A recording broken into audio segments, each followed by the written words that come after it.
So welcome to copywriting part 2. So we're going to talk a little bit more about classic copywriting theory. And this is also going to be from the perspective of somebody who's writing for advertising. But it's applicable to what we do, and we'll tie that in later on. So there are 3 rules of selling, and this was created by Mark Morgan Ford, who's a famous copywriter. People do not like the idea of being sold, and we buy for emotional reasons. This is talked a lot about with a lot of marketing concepts for us for promoting our businesses, and we certainly talk about it with regard to our ideal target client, and we'll be talking about this in the marketing module as well. And once sold, on an emotional level, people need to satisfy their emotional decisions with logic. So that's when you give them the really good reasons why they should do this from a practical perspective. But generally at that point, they're already sold. Bob Bly, who is another good copywriter and well known, he says, a good copywriter helps the prospect solve a problem or achieve a goal. And good copywriting gets attention, identifies the client's problems, positions the product as a solution, proves the value of the solution versus others, and then there's a call to action. So if you go through people's sales pages, look for those aspects. And if you read other people's sales pages or their emails that they send out to you, or just looking at any kind of ad in print or watching TV commercials, look for these items and see if you can identify them. So you want to know what your prospect wants, and then you want to match your product to what they want. So this is an exercise for you to do. Write down the topic of your service, and then what problem do you think you're solving with your service? And you may make a list of those if you like, if that makes sense for what you do, because you need to focus in on something specific when you get to writing an email or a sales page or whatever. But in the meantime, having a more well-rounded idea as to everything that you might be solving is a good idea, and you can figure out which is the best focus for you. And then write down your answers. And then look at the list and see which are emotional solutions and which are logical. If you don't see a lot of emotional solutions, you need to go back and think again. And then, of course, the logical solutions are going to be what you put in after you've already told them about the emotional solutions. Okay, so they always come at, I won't say right at the end, but closer to the end. So you really want to know your prospect.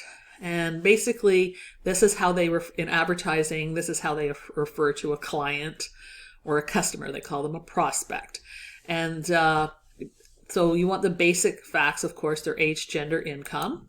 And if you go back to Module 1, we talked about your target audience. We talked about how you could break that down as a theoretical client. And then deeper facts, interests, worries, deepest insights, their core beliefs, their feelings, their desires. And you have to see the prospect as a living, breathing person. The prospect is the most important thing in copywriting, not the product. So we do this anyway when we're trying to figure out who we are targeting with our services, right? So we've already done that, and hopefully you have a good sense of who that is. But I always like to pick a specific person that I know whenever I create anything, whether it's an email post or a program or a workshop. I always have somebody in mind that I know that I think would want this, and this would be perfect for them, right? So you do that too. And again, if you haven't had a lot of clients, it may be a friend of yours. It may be a family member. Even though they may not become your client, there are other people that are like them. And so you can write it to that aspect. And then what you have to do is keep the love going, build and continue to serve the prospect to turn them into a loyal client. Now, if you are trying to get more demographics about a group of people that you don't know a lot about, you can do some research. So most TV shows, magazines, things like that, they have what they're called media cards. And you can look them up. Usually you can find them online. And they tell you who their basic demographic is. So for example, this is the one for the Food Network. It's 74% women. Average age is 43.8. Income is 67,876. 61.2% of them are college educated. And their motto or their mission is where chefs are celebrities and food is entertainment for passionate viewers. Now, I don't like the Food Network. I don't like the fact that they made food entertainment and they don't really give any kind of concrete good information about food. But from our purposes, what you could use the Food Network for is to go and figure out who are the most popular chefs, if this is the demographic, and they might even have this per show as well. And if your target audience is women who are 43.8 years old approximately, so someone in their 40s, and that they have, a decent income and they're possibly college level educated, okay, if that's who you are targeting, you might want to see what kinds of shows are popular and then what that chef typically does in terms of how he presents food information, because that might give you an idea of what kind of recipes to post or ways to augment what this person is trying to do with food. You can augment that with nutrition information. It can be very useful to you, even though you're not going to make food entertainment per se. This is the Men's Health Magazine's media card. It's 84% men. I wonder who the 16% women are. Age 41, and that's their income, 84,651. 34.5% are college grads. And it's for active professional men who want greater control over their physical, mental, and emotional lives.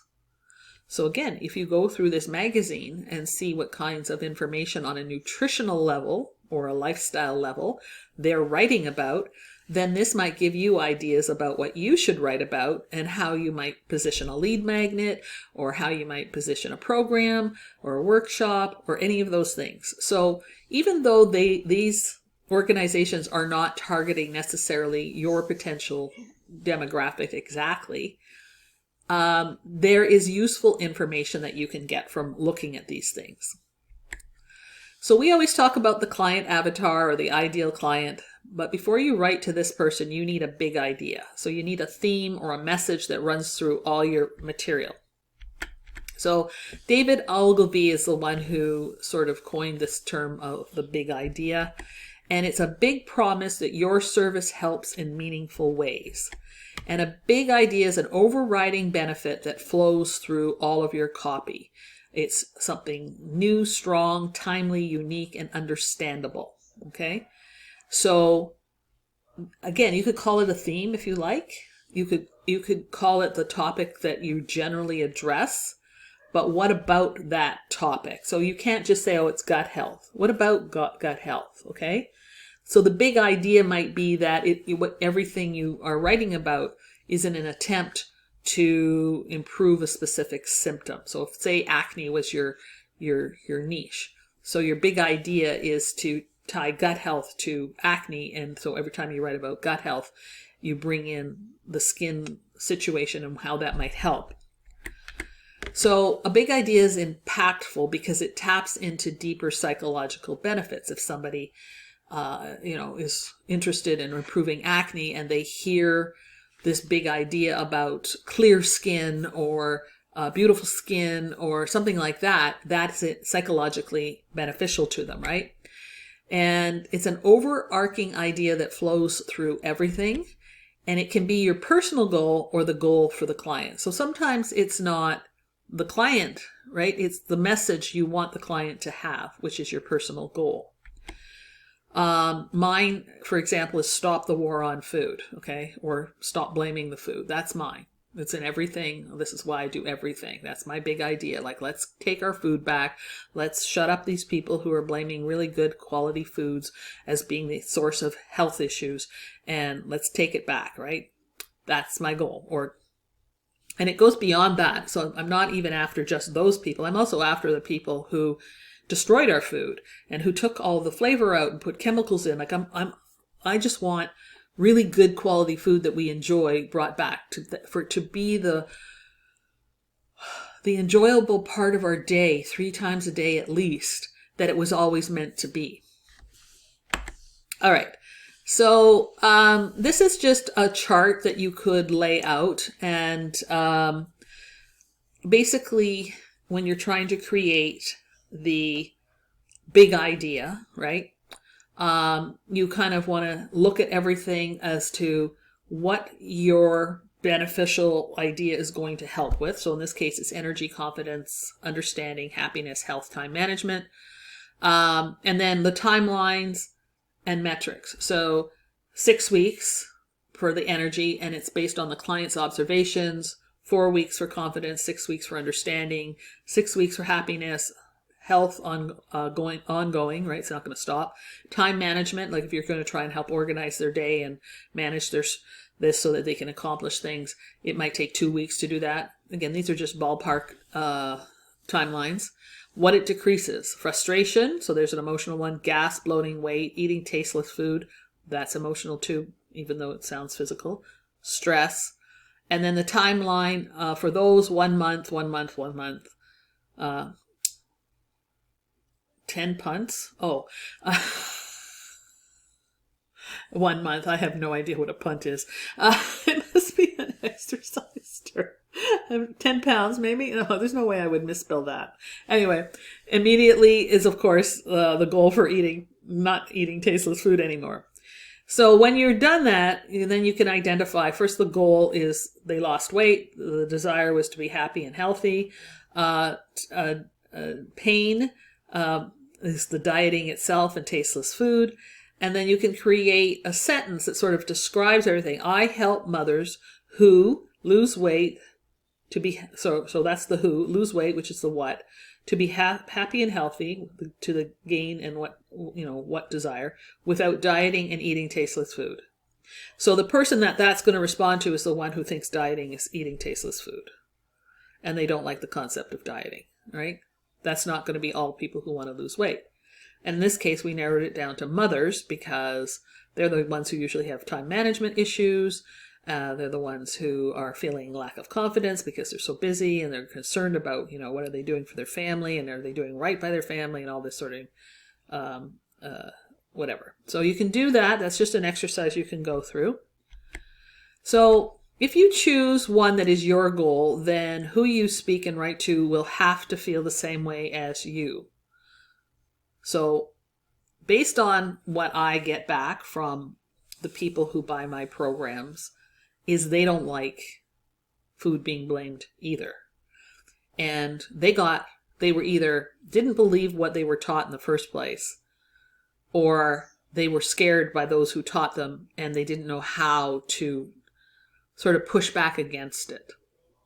And then I come along and I say, well, here's what the research shows, and this is why this food isn't causing that problem, or if it is causing this problem, this is why it's a gut health issue. So I'm giving them the power to understand what's going on and allows them to now I know I've got a place to go. I got something to do, and they take it and run with it, whether it's with clients or for themselves. So when you write like that, you use more of the I voice. And if you choose a big idea that is more the goal of the client, you have to know how they feel. And that means you use more of the you voice. So, and don't get me wrong, you can have an I voice and a you voice in the same email or in the same sales page. It doesn't have to be one way or the other. But understand when you're speaking to them, that you have the right voice speaking to them for the right thing. So for the goal of the client, it's you. For the story that shows you relate, it's I. Weaving the big idea into all your writing and speaking does not mean you're saying the same thing. And it can have many different topics, but they should all serve the big idea, the goal, the theme. And each piece of writing or presentation will have its own big idea, its own theme. So there can be sub-themes to your overall big idea. And we call these sub-big ideas. All right, so writing an email or a flyer, you want to come up with a theme or big idea for the email or flyer. And this is something you would be doing for a workshop for sure. Because it can be very, very specific, and a title or a theme can be very grab people's attention because you're doing a specific thing in a workshop. So create a headline that contains the big idea and holds them emotionally, and then follow up with 4 paragraphs that support the big idea and add credibility. Finish with a call to action, which also contains the big idea. So when we talk about headlines, it's, what do you think of these? I'm giving you some examples here. What do holistic nutritionists do when they have a cold? Or, is the health of your child worth $1? Now, both are good, but depending on what your goal is, one grabs you more than the other. So number 2 grabs you more than number 1. Number 1 is interesting. Number 2 is what? If you're a parent, you're reading whatever that is. So think about what emotions they also evoke. The first one, curiosity, maybe a solution if you suffer from a lot of colds, some credibility because it's coming from holistic nutritionists, right? Is the health of your child worth $1? It gets you right in the heart. Right? An example, the world's easiest way to end constipation. That's a really good headline. Now, you're probably saying, is that making a claim? No, it's not making a claim. It's the easiest way. It's not the absolute way, or this will end your constipation no matter what. That's a claim. This is just the world's easiest way to end constipation. And of course, the big idea is help for pooping. The emotions, as I can do it because it's easy, which means I'll be less embarrassed, I'll be more in control. The story, so you want to tell the story of someone resolving their constipation or give statistics about why people are constipated, something that draws in that this is a common problem and you're not alone and other people have this. Obviously, the story of someone resolving their constipation is more emotionally moving than the statistics, but both can work. And then there's one single desirable outcome, pooping with ease and ending discomfort and stress. That's the big outcome, right? And there's one response, the call to action, which is get this ebook for $19 to help you poop. It's pretty straightforward. And as I said, it's not making a claim because it's the easiest. It's not saying it absolutely will work for anybody. It's not saying that. It's just saying the world's easiest way to end constipation. Okay? So you want to research for titles and topics, and you want to look at current events in your subject area. You want to listen to the news. You want to look at seasonal magazine issues and evergreen issues so that you can get ideas from there. Sign up for Google Alerts because it'll tell you when topics are trending or articles are trending. You want to know the prospects. So again, a media card or kit is helpful in terms of what they typically will watch or read. And does your product or program have something unique about it? Because that can also help when you're crafting a topic or title. And don't be afraid to look at others. So look at other blog posts, articles, talk to past clients. You can survey clients, find out what they liked, what they didn't like, what they would like more of, what would have been more helpful, what was really helpful. Look for industry-specific sites. Look at conference topics because that gives you a lot of ideas of what is popular. News websites, put in your keywords and see what you can find. So you just go to a news website and put it in the search box and see what comes up. Always be the customer for whatever you're selling. So you experience yourself. So most of us have, most of our protocols, we've tried them ourselves. We've done them. We've done it with other people too, but we are also aware of what happens when you go on a Candida protocol and the symptoms you might get as a detox reaction.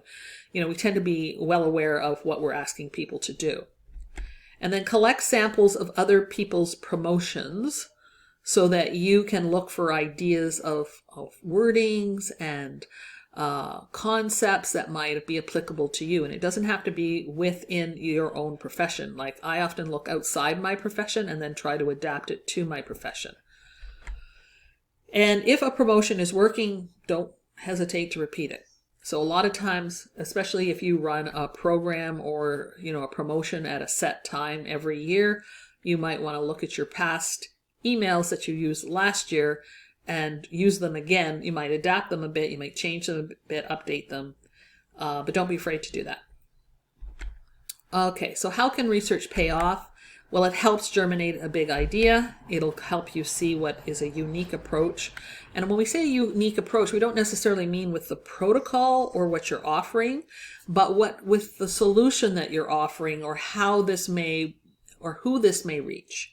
So a unique approach has a number of aspects to it, and you only need one unique approach. So it could be what you're offering in itself, or it could be the way you are now presenting this to your target audience. You're coming at it from a different angle that they haven't really thought about when they're looking at their problem and looking for a solution. It will also help you with instant credibility because you're talking to people with words and concepts that they're already familiar with. You could also find that you have a hidden benefit to what you're doing that you didn't think of. I've had that happen. And then it helps you create the perfect solution. And when we say that, we don't mean the perfect solution for the protocol. We mean the perfect solution to the words that you need to use to reach the client. So here's a big idea. The Chia secret all diabetics need to know. It's not making a claim. There's research that shows Chia helps stabilize blood sugar. That's the secret. It's not well known. I mean, it is if you've ever looked at Chia, but a lot of diabetics haven't, or they wouldn't be diabetics. I like to say a lot of diabetics eat Chia, but I don't think they do. And there's ways of using Chia in the daily diet that helps stabilize blood sugar. That's been studied. Just Chia by itself, ground and soaked in water and taken a couple of tablespoons before a meal, has been shown to stabilize the blood sugar of the meal. So that's a big idea, right? Now, there's something called the theory of resistance. People naturally resist being sold. Buyers need to see you as the solution to their problems. And what is the emotion they feel from the solution and problem? So this is why you want to appeal to their emotional side as opposed to their logical side at the beginning. So you want to connect with them emotionally, and you're helping somebody you care about accomplish something that is important to them. So that's how you have to see this. You're not trying to emotionally manipulate them. You're trying to help them accomplish something that they want to accomplish.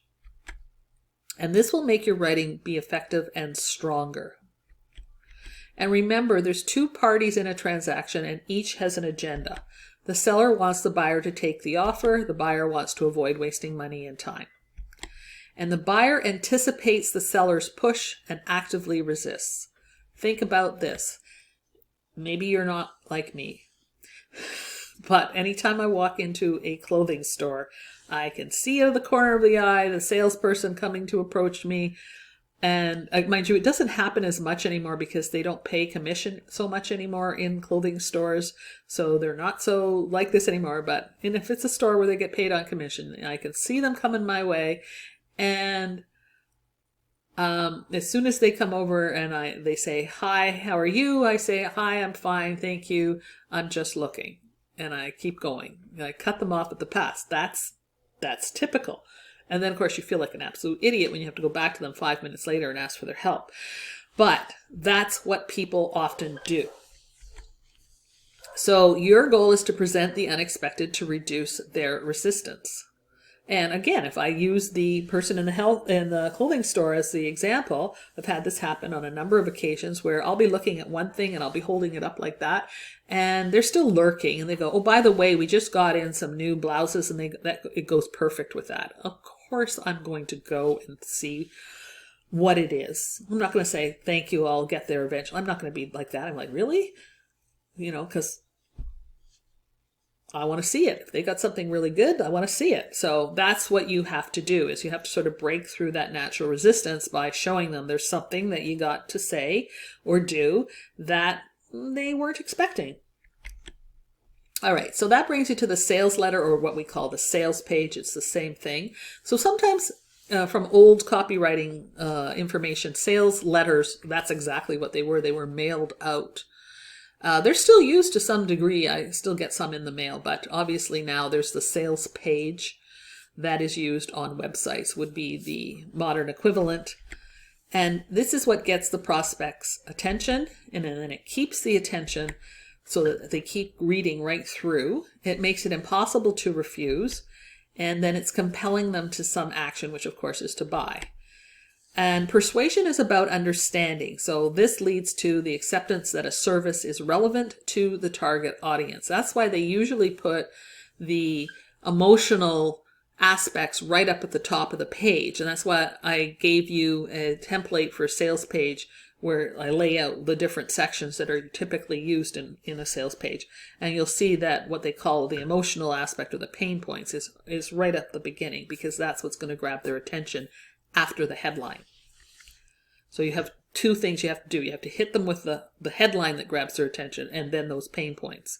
Once you have those two, if that is them, they will continue reading. Now, not everybody reads in detail, and there's a way to lay it out. So for the people like me who like to skip, you got me with the headline. I usually skip the emotional pain points because you got me at the headline, and I just read the headings that go. And so that's a whole technique that's visual that we'll talk about when we talk about sales pages in the marketing module. All right, so the 4 P's of persuasion. Promise gets attention, usually in the headline or the sub-headline or tagline. If you go to this link for proactive, it's a really good example of the 4 P's.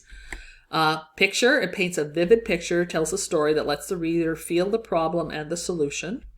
Proof, backs up what you say, so either statistics, studies, testimonials, and of course in our case we're going to watch for claims, because we don't want people making testimonials and making claims about that we cured something or healed something, but they can speak to how much they learned, they can speak to how much knowledge we had and how great we were to work with, and how much happy they are with their what's taken place, without saying, she solved my arthritis or whatever, something like that. And if you're wondering what you do, like, for example, if it's a visual, like you can do before and afters with weight, or with skin, you can do before and after pictures, but you're not making any claims. You're just saying, I'm so happy. The testimony is saying, I'm so happy with what happened, and the picture speaks for itself. And then there's push. Call to action with an outstanding offer, asking them to purchase. And then you tell them again what you already told them to remind them why they want to do this. So those are the 4 P's of persuasion. And again, if you look at different ads, you'll see them there. So this is an exercise for you. Decide what you want to sell. So you want to sell something or one of your services to either one of the following. Paleo diet. So what is the big idea? So you've got somebody who wants to be on the paleo diet or is on the paleo diet, and you have a service. Okay? Your service may be diabetes and helping people find better ways to do diabetes. So what is the big idea for somebody on the paleo diet? And then what is the big idea for somebody on the vegan diet, right?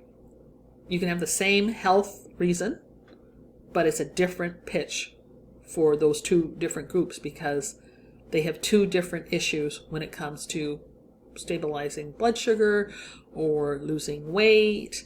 Believe it or not, yes, vegans, a lot of people go on the vegan diet to lose weight.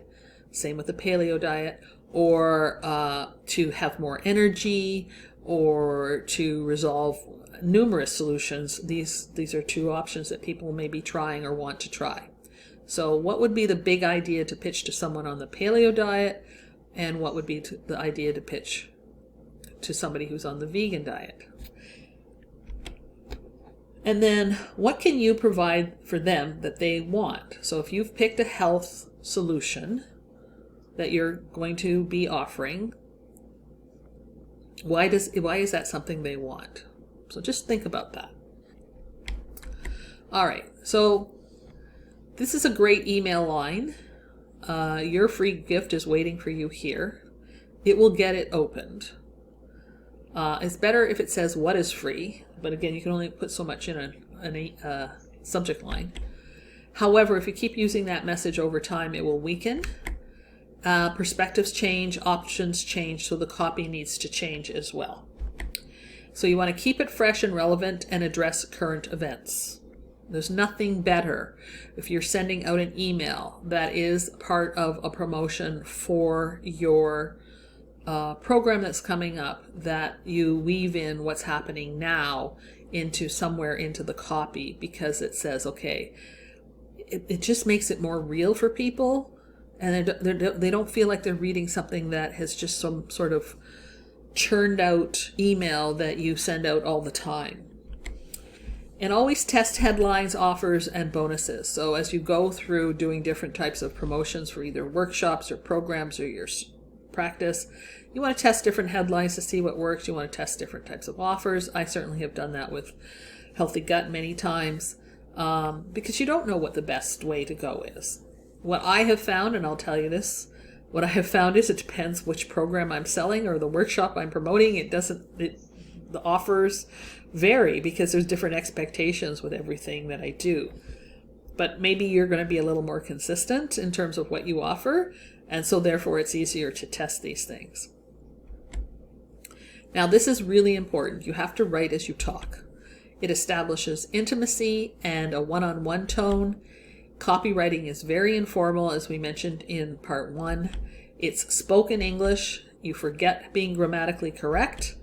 And think about it when you talk to a friend, how do you behave? So if you have a topic that you want to speak to a friend about, you do strategize ahead of time. It's not that you just come and blurt out whatever it is you want to talk about, even if it's just going to the movie. You strategize, okay? So there's nothing wrong with planning and trying to come up with a strategy as to how to word things. We do that with our family. And sometimes we have great results and sometimes we have no results, and you got to ask yourself why. And by the way, a lot of this type of stuff works with talking to your family and friends. It does. All right. So to write like you talk, you want to simulate the rhythm of the spoken voice using punctuation. So bold, italics, and caps can help you do that. Again, you don't want to do this too much or it looks really messy. You want to use dots or a long dash to indicate where you would naturally pause, or, think about how you speak. When do you pause in the middle of a sentence or in the middle of a thought or concept you're presenting? You can skip a line. You use your own natural voice, but it must be in a way that is appropriate for the brand. So you are presenting yourself as a health professional, and therefore that's the brand. Your brand is going to be even more specific than that, but in general. So you're not going to be talking a lot about things that aren't relevant to what you hope they're going to achieve. So whatever health issue you're addressing. And is your prospect a skeptic? So again, sometimes if you understand your prospect well, so a skeptic would be someone who's been let down too many times, or are they new to the process and idea? This can change how you write like you talk. So the product and service people need to believe is going to help improve their lives, right? That's what you're trying to achieve. So you have to figure out what it would take to convince you to buy the product. So keep it simple and avoid jargon. And unless the jargon is relevant, like techie words for a techie crowd, then you don't use them. Short sentences, easy to scan and digest, and moves the reader along in an easy, quick way. That is very critical. So sometimes when you're writing a sentence, and I find myself doing this, because there's several concepts I want to include in the sentence, such as, it will help with stabilizing your blood sugar, lowering blood pressure, and I'm not going to say it will. It may help stabilize blood pressure, lower your, stabilize your blood sugar, and lower inflammation. Now, depending what else this was, so it could be the antioxidants in beets may help, right? That might be too long. And if it takes up more than a typewritten line, then you may want to chop that into 2 and say, beets are known for lower. I'm not saying beets are doing this. I'm just saying beets are known to help phytonutrients in beets may help to lower blood pressure, period. But they've also been shown to help stabilize blood sugar and lower inflammation. And this is where that punctuation and not grammatically correct thing comes in. You get to start a sentence with but, right? But you split it in 2, it's easier to read. Bullet proofs, you put the benefit first, then explain. And then there's the Flesch Kincaid scoring system. And it's a tool for measuring the ease and the of how something reads. So what you can do, and I'm going to give you a website, you take your copy, you paste it in there, and it actually assesses you not just for the Flesch Kincaid scoring, but several other metrics as well. But for the Flesch Kincaid, you want a score between 8.0 and under 5 is even better. So this is the website. And if we go to the website, you just scroll down here and you paste in your blog post, your email, whatever. It's got to be between 150 and 3,000 words. So if you want to do your whole document and it's longer than that, then you just do this in sections. And you paste it in. So I just pasted in the email, one of the emails that I sent to sell Mastering Online Workshops. And then you just click here to check readability. Oh wait, sorry, I forgot to click that I'm a human. One must read all the things. So yes, I am a human. There we go. Okay, so here's my results. So there's the Flesch reading. It's 78.2, so it says fairly easy to read. Then there's all these other, there's the Flesch Kincaid, it's 6.6. That's considered a 7th grade level. And so you can see all of these. So then there's a consensus at the bottom, grade level 7, reading level fairly easy to read, and readers age level 11 to 13 years old. That is considered very good. Okay? And that doesn't mean you're not using good words. You can use and write good words, but you're not being overly technical. You haven't condensed the paragraphs too much. You've split up the sentences are shorter. So that's what you want to learn to do. And so this is a really great tool because you can practice something you wrote, then you can put it in here, test it, and then you can go back and test it again and get it to the level that you want. So I love this tool. And then once you get the habit of writing this way, you don't have to keep doing this. Okay, so this link is in the notes, and so you can use that. Oops. We went from current slide to whatever. Come on, back. There we go. Okay.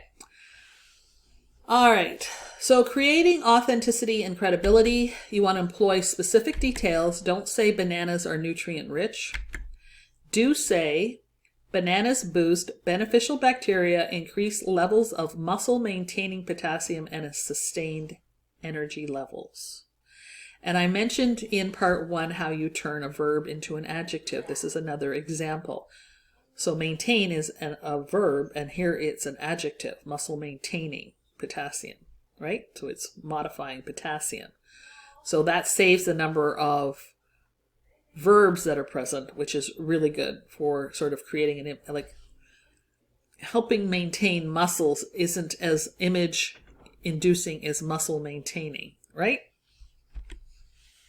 You want to avoid filler words that are that seem fashionable, like rich, lovely, charming, upscale, sickly, cozy, colorful, beautiful. And it's just not that you never use them, but you use them very strategically. It shouldn't be in all through your sentences. The reason you do this is they don't necessarily add anything and are subject to interpretation by the reader. It's a lazy way of writing description.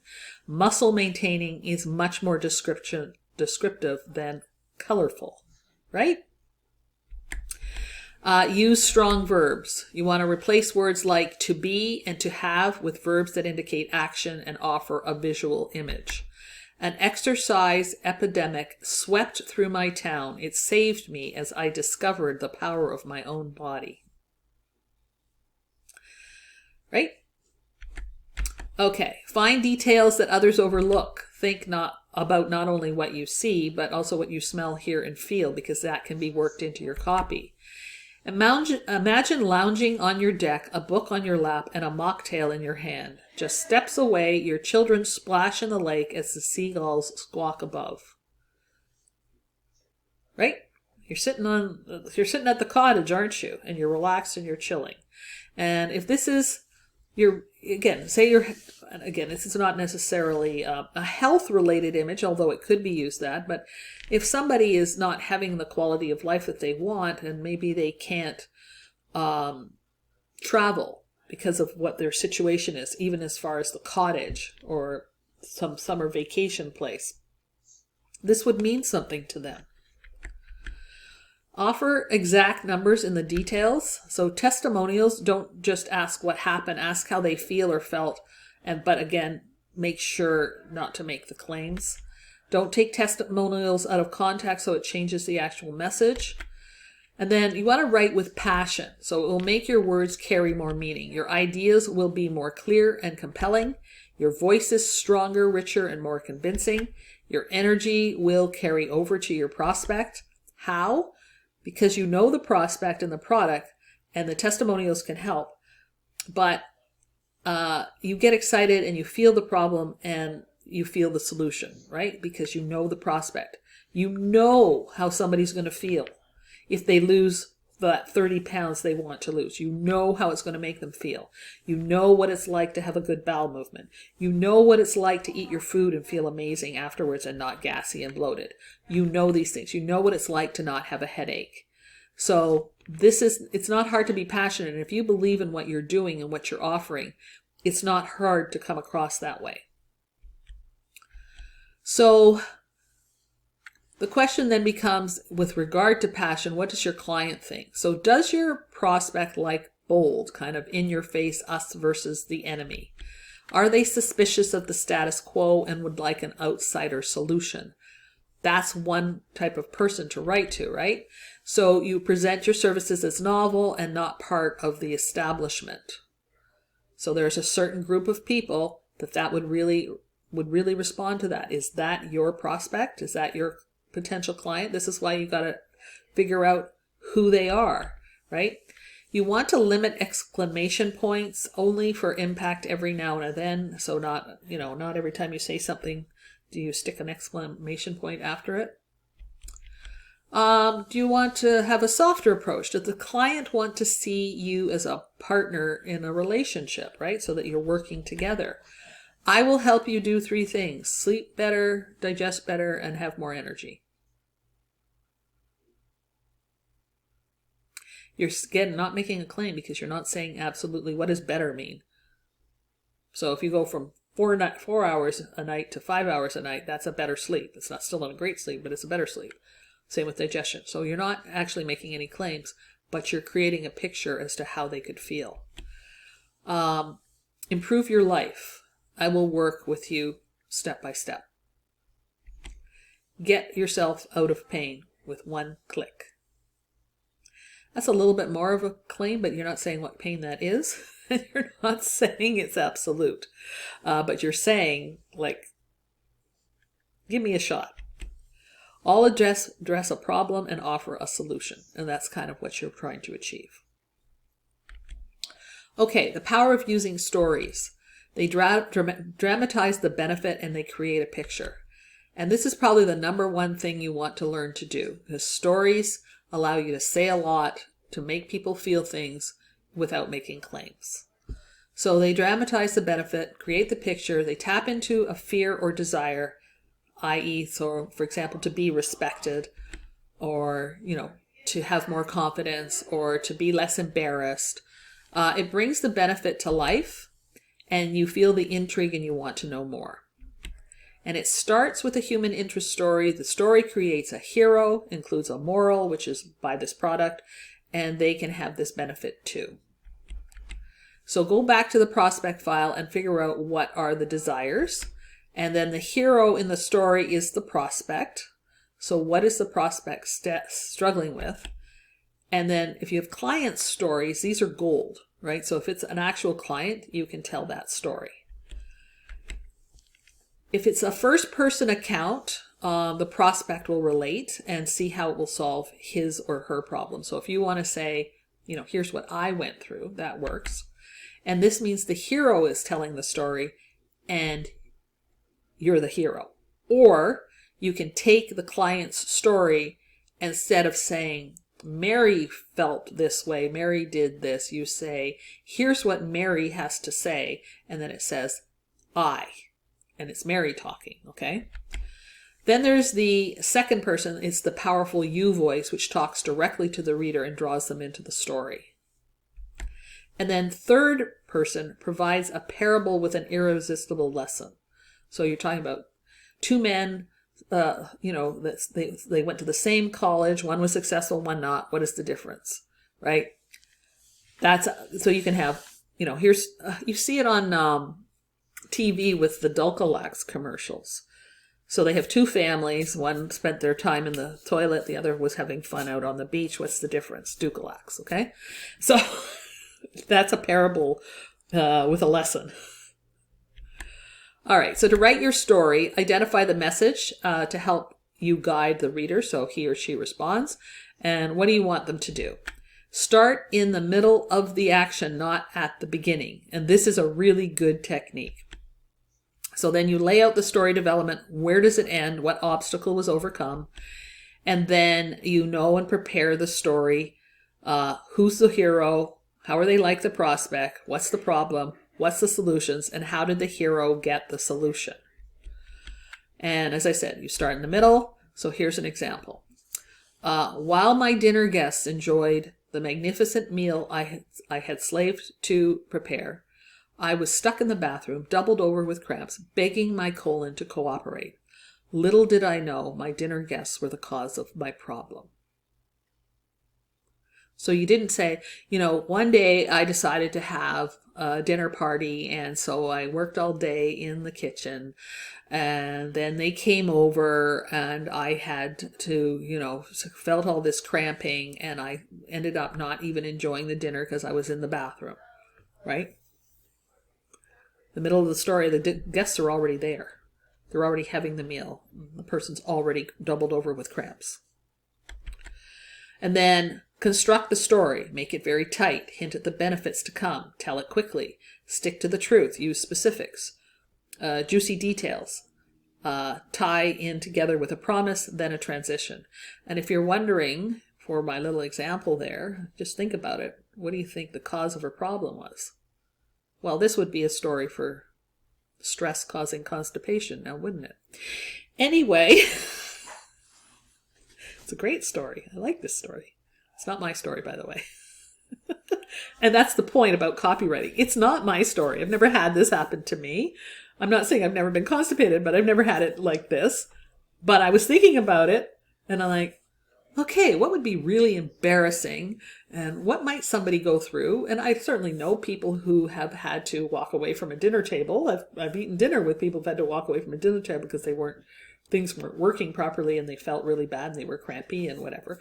So I can imagine what it would feel like. But this is not my story. So just because it's not your story doesn't mean you can't write it well. So if it's somebody else's story, the visualness of it comes from your writing skill. All right, so in summary, remember the theory of resistance. Make sure your copy is relevant and beneficial. Use stories, make promises, like there's more to get, so you hold their attention, right? So that example we just had, You want to know the rest of the story, right? What happened, right? And write like you talk and how the prospect talks, and write with passion.